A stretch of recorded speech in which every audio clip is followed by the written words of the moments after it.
Good morning. Good morning.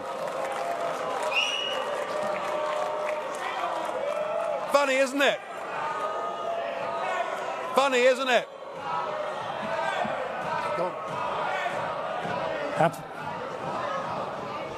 Thank you very much for that very warm welcome. How things have changed. Just a second, Mr. Farage. Ladies and gentlemen, one major quality of democracy is that you listen to those, even if you don't share their opinion.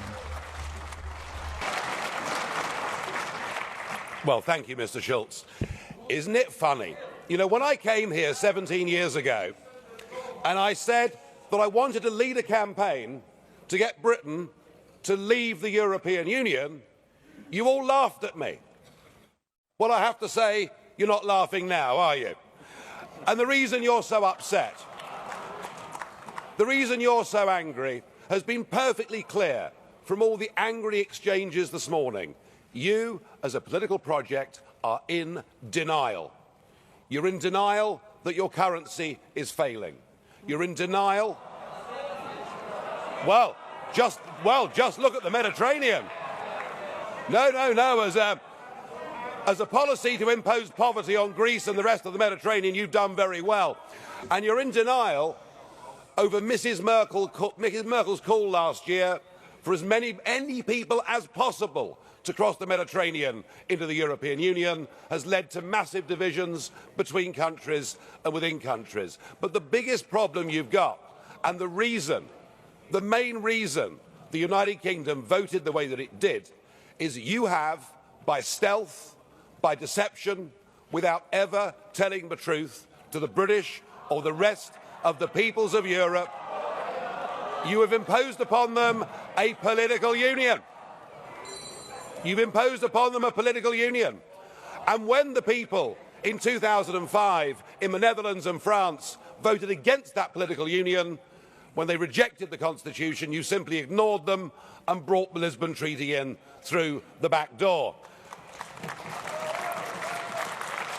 What happened last Thursday was a remarkable result. It was indeed a seismic result, not just for British politics, for European politics, but perhaps even for global politics too, because what the little people did, what the ordinary people did, what the people who've been oppressed over the last few years and seen their living standards go down, they rejected the multinationals, they rejected the merchant banks, they rejected big politics, and they said, actually, we want our country back, we want our fishing waters back, we want our borders back, we want to be an independent, self-governing, normal nation, and that is what we have done, and that is what must happen.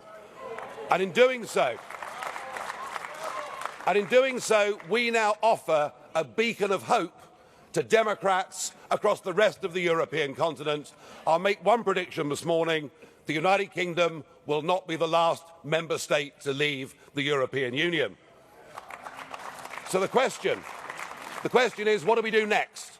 Now, it is up to the British government to invoke Article 50. And I have to say that I don't think we should spend too long in doing it. I totally agree, Mr. Juncker, that the British people have voted. We need to make sure that it happens.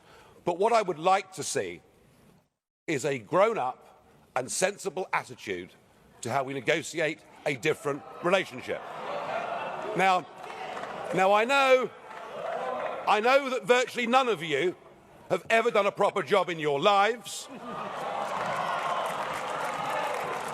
or worked in business or worked in trade or indeed ever created a job. But listen, just listen. Herr Farage, Augenblick. Mr. Farage, just a second.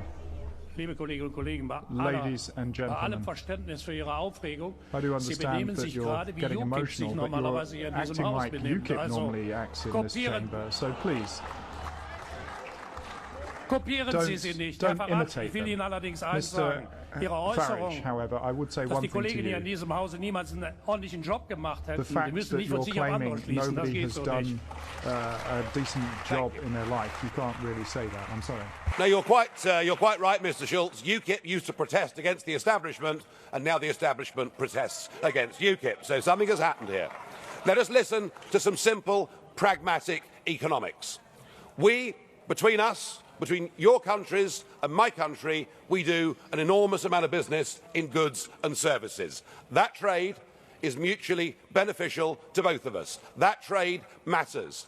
If you were to decide to cut off your noses, to spite your faces, and to reject any idea of a sensible trade deal, the consequences would be far worse for you than it would be for us.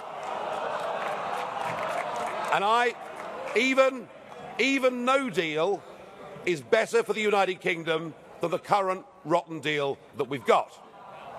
But if we were to move to a position where tariffs were reintroduced on products like motor cars, then hundreds of thousands of German workers would risk losing their jobs.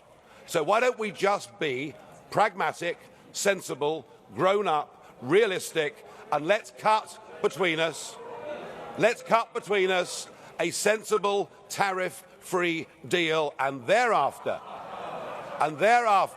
recognise that the United Kingdom will be your friend, that we will trade with you, we will cooperate with you, we will be your best friends in the world.